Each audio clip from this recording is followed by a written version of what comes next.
నారా లోకేష్ గారి పాదయాత్ర ముగింపు దశకు వచ్చేసింది. అయితే ముగింపు సభకు పవన్ కళ్యాణ్ గారు ముఖ్య అతిథిగా రాబోతున్నారంటూ వార్తలు వస్తున్నాయి. మరో పక్క నుండి చంద్రబాబు నాయుడు గారు. అయితే వీళ్ళ ముగ్గురు రేపొద్దున ఒకే డయాస్ మీద కనిపించబోతున్నారు. అక్కడి నుండే ఇక రాబోయే 2 నెలల ప్రణాళిక అంటే ఎన్నికలకు దాకా వీళ్ళ ముగ్గురు కలిసి తిరుగుతారు, కలిసి సమావేశాలు నిర్వహిస్తారంటూ వార్తలు వస్తున్నాయి. అయితే ఇది శుభసూచకం అంటూ కొంతమంది అభిప్రాయపడుతుంటే మరి కొంతమంది కలయికను ఇష్టపడట్లేదు. ముఖ్యంగా అధికార పార్టీ అయితే ఇష్టపడట్లేదు. కానీ మరి కొంతమంది ఈ పార్టీ వాళ్ళైనా అంటే టీడీపీ వారైనా మరో పక్క నుంచి జనసేన వాళ్ళకి సహజంగా కొంత వారి యొక్క అభిప్రాయాలు ఉంటాయి. కాబట్టి అందులో కొంత శాతం మంది మెజారిటీ స్వాగతిస్తున్నారనడానికి వాళ్ళిద్దరి మధ్య జరుగుతున్నటువంటి సమావేశాలు అవనివ్వండి, సోషల్ మీడియాలో వాళ్ళు పాటిస్తున్నటువంటి డిసిప్లిన్ అవనివ్వండి, ఇదంతా సుస్పష్టంగా కనిపిస్తుంది. ఏదేమైనప్పటికీ మీరు ఎలా చూస్తున్నారు? ఈ కలయికని రాష్ట్ర ప్రజానీకం ఎలా చూడాలి? నిజంగా సమావేశానికి పవన్ కళ్యాణ్ గారు పాల్గొనడం ద్వారా ఎలాంటి మెసేజ్ ఇవ్వబోతున్నారు? ఇదేంటి అంటే ఇక్కడ మెయిన్ విషయం ఏంటి అంటే తెలుగుదేశం జనసేన కలిసి పోటీ చేయాలని నిర్ణయం ఆల్రెడీ జరిగిపోయింది. యువగళం పాదయాత్రలో కూడా తెలుగుదేశం శ్రేణులతో పాటు జనసేన శ్రేణులు కూడా పాల్గొనాలి అని పవన్ కళ్యాణ్ పిలుపునిచ్చేశాడు. అప్పటి నుంచి 2 పార్టీలు కలిసి యువగళం పాదయాత్రలో చేస్తున్నాయి. ఈ తర్వాత నెక్స్ట్ ఫేజ్ ఏంటంటే ఇప్పుడు మీరు చెప్పింది. ఇప్పుడు ఆంధ్రప్రదేశ్లో ఎన్నికల వాతావరణం వచ్చేసింది. ఇప్పుడు ఎక్కువ సమయం లేదు. ఇప్పుడు కొంతమంది వైఎస్ఆర్ కాంగ్రెస్ పార్టీ నాయకులు అంటే మంత్రి బొత్స సత్యనారాయణ లాంటి వాళ్ళు ఏదో ఊహాగానాలు వ్యాప్తి చేసే విధంగా చెప్తున్నారు. 10th క్లాసు విద్యార్థులకి ఎగ్జామ్స్ ప్రకటించేసి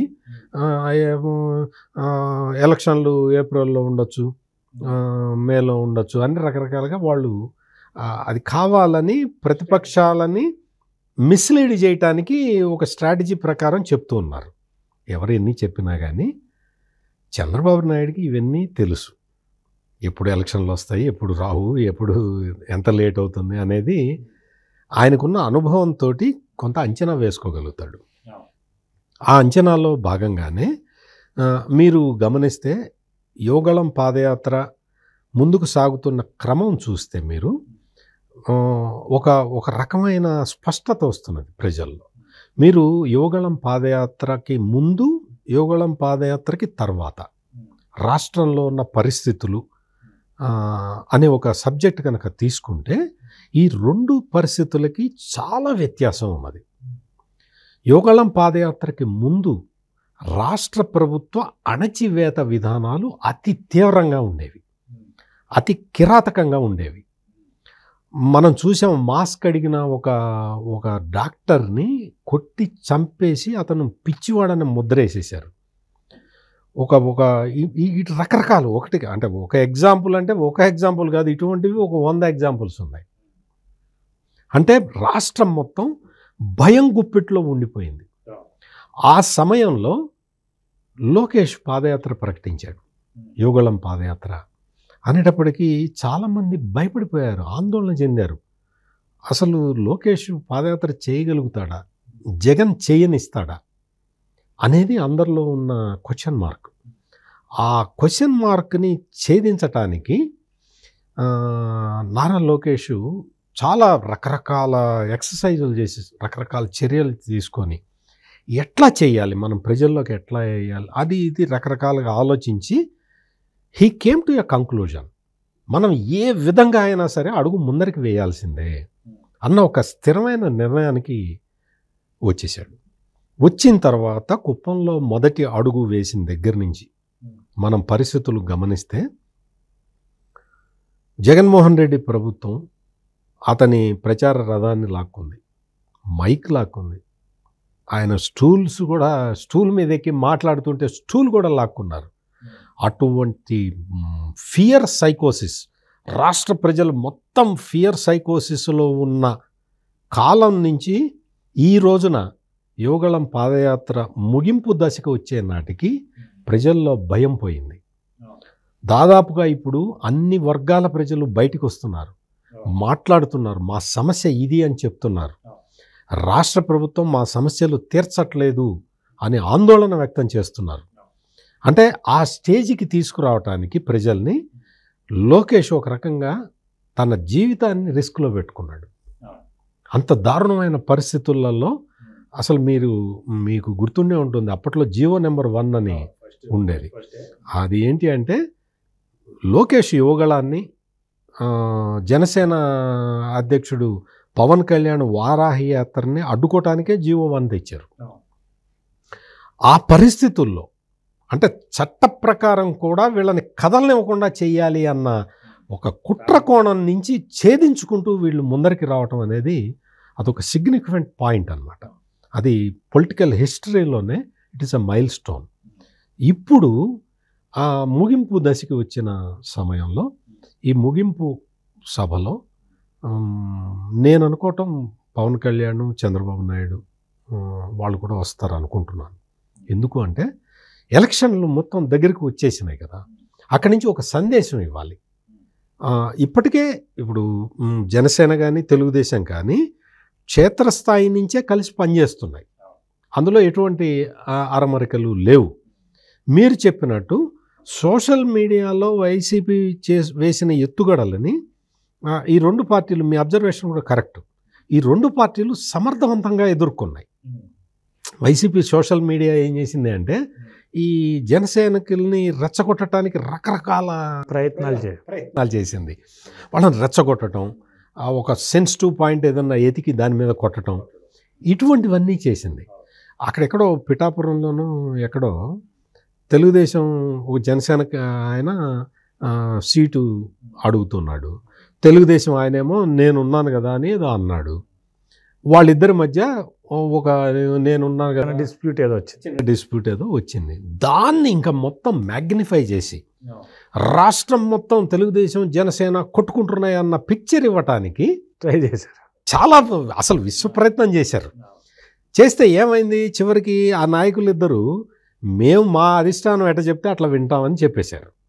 దాంతో అంటే ఈ ఎగ్జాంపుల్ ఎందుకు చెప్పాను అంటే వైసీపీ సోషల్ మీడియా ఇదే పనుల మీద ఉంటుంది.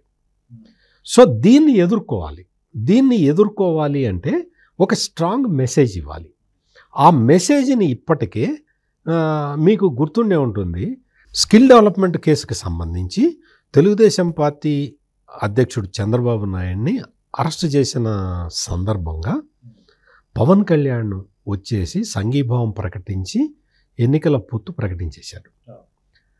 ఆ రోజున పవన్ కళ్యాణ్ తీసుకున్న నిర్ణయం రాష్ట్ర ప్రజలకి సంతోషం కలిగించింది. అంటే చంద్రబాబు నాయుడు జైల్లో ఉన్నాడు అని వికటాట్టహాసం చేస్తున్న వైసీపీ వాళ్ళకి పవన్ కళ్యాణ్ రూపంలో వచ్చి ఒక భరోసా ఇచ్చాడు. లేదు, మేము ఇట్లా ఇద్దరం కలిసి పోటీ చేస్తామని ఎప్పటి నుంచో క్షేత్రస్థాయి నుంచి అడుగుతున్నారు కాబట్టి ఆ కోరిక మేరకే మేమిద్దరం పొత్తు పెట్టుకుంటున్నామని చెప్పాడు. ఇది ఒక న్యూ డెవలప్మెంట్ అన్నమాట. అంటే ఆ తర్వాత యువగళం పాదయాత్రలో అందరూ పార్టిసిపేట్ చేయాలి అని చెప్పి పవన్ కళ్యాణ్ చెప్పాడు. వారాహి యాత్రలో తెలుగుదేశం శ్రేణులు పాల్గొనాలి అని చెప్పి నారా లోకేష్ పిలుపునిచ్చాడు. అంటే ఈ పరిస్థితుల దృష్ట్యా యువగళం పాదయాత్ర ముగింపు సభకి పవన్ కళ్యాణ్ రావటానికి అవకాశం ఉంది. అంటే ఇప్పటికీ మనకి అంటే వాళ్ళ షెడ్యూల్ అది మనకి ఇంకా తెలీదు. 99% రావటానికి అవకాశం ఉంటుంది. తెలుగుదేశం పార్టీ జాతీయ అధ్యక్షుడు చంద్రబాబు నాయుడు అయితే ఆయన వస్తారు. ఆయన కూడా ఆ టైంకి ఖాళీ పెట్టుకుంటారు, ఖచ్చితంగా దానికి వస్తారు. ముఖ్యంగా ఏంటి అంటే మనం చూడాల్సిన విషయం ఏంటంటే నేను ముందరే మీకు చెప్పినట్టు యువగళం పాదయాత్ర ముందు రాజకీయ పరిస్థితి, యువగళం పాదయాత్ర తర్వాత రాజకీయ పరిస్థితి, వీటి మీద ఒక చర్చ జరగాల్సిన అవసరం ఉంది. ఆ చర్చకి ఈ నాంది ప్రస్తావన అంటారు.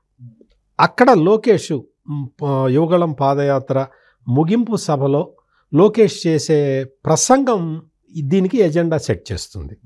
అంటే ఆ ఫియర్ సైకోసిస్ని దాటి ముందరికి ఎట్లా వచ్చాడు అనే ప్రాసెస్ని కనుక లోకేష్ కనుక ఆ సభలో వివరించి చెబితే అది కోట్లాది మందికి ఒక రకమైన సందేశం ఇచ్చినట్టుగా అవుతుంది. అందుకని అది అత్యంత ముఖ్యమైన సంఘటన కాబట్టి అగ్రనాయకులు అందరూ కూడా అటెండ్ కావటానికి అవకాశం ఉన్నది. అటెండ్ అయితే అక్కడి నుంచి ఇంకా మీకు ఈ ముగ్గురు కలిసి, అంటే చంద్రబాబు నాయుడు, పవన్ కళ్యాణ్, లోకేష్ ముగ్గురు కలిసి ప్రచారం చేయక్కర్లేదు. ఎవరికి వాళ్ళు ప్రచారం షెడ్యూలు పెట్టుకున్నా కానీ ఇది నాంది ప్రస్తావనగా ఇక్కడ ముగ్గురు కలిసి ఒక సందేశం ఇచ్చేస్తే ఆ సందేశం అక్రాస్ ది స్టేట్ స్ప్రెడ్ అయిపోతుంది. ఆ స్ప్రెడ్ అయిపోవటం వల్ల ఏమవుతుంది అంటే ఆ తర్వాత వీళ్ళు ఇండివిజువల్గా వెళ్ళాల్సి వస్తుంది. ఎందుకు అంటే ముగ్గురు నాయకులు కలిసి తిరగలేరు. వాళ్ళ స్ట్రాటజీస్ వాళ్ళకు ఉంటాయి కదా.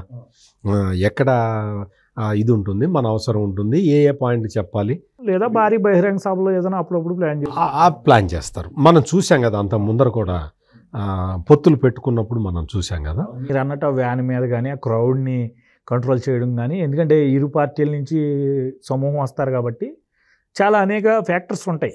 ఇద్దరు ముగ్గురు కలిసి కనుక పర్యటన కనుక చేస్తే అది కొంచెం ఇబ్బందికరమే. అప్పుడు రాష్ట్రం ఇప్పుడు వాళ్ళ అవుట్లుక్ ఎట్లా ఉంటుంది అంటే మనం ప్రతి నియోజకవర్గాన్ని రీచ్ కావాలి అనేది ఉంటుంది. వీళ్ళందరూ కూడా మాస్ లీడర్స్. చంద్రబాబు నాయుడు కానీ, పవన్ కళ్యాణ్ కానీ, లోకేష్ కానీ వీళ్ళందరూ మాస్ లీడర్స్. అందుకని వీళ్ళు ఏంటంటే ప్రతి వ్యక్తి కూడా మనం చంద్రబాబు నాయుడిని చూడాలి, పవన్ కళ్యాణ్ చూడాలి, లోకేష్ తోటి షేక్ హ్యాండ్ ఇవ్వాలి అనే ఉంటుంది వాళ్ళకి. మీరు బాగా గమనిస్తే చంద్రబాబు నాయుడు ఆ రాజమండ్రి కేంద్ర కారాగారంలో ఉన్న తర్వాత తిరుపతి వెంకటేశ్వర స్వామి దర్శనానికి వెళ్ళినప్పుడు అక్కడున్న ప్రజలు బారికేడ్ అవతల ఉన్న ప్రజలు అయ్యా బాగున్నారా, మీరు అయ్యా బాగున్నారా అని అడిగారు. అంటే చంద్రబాబు నాయుడు వస్తున్నట్టు కూడా వాళ్ళకి తెలిసి ఉండకపోవచ్చు.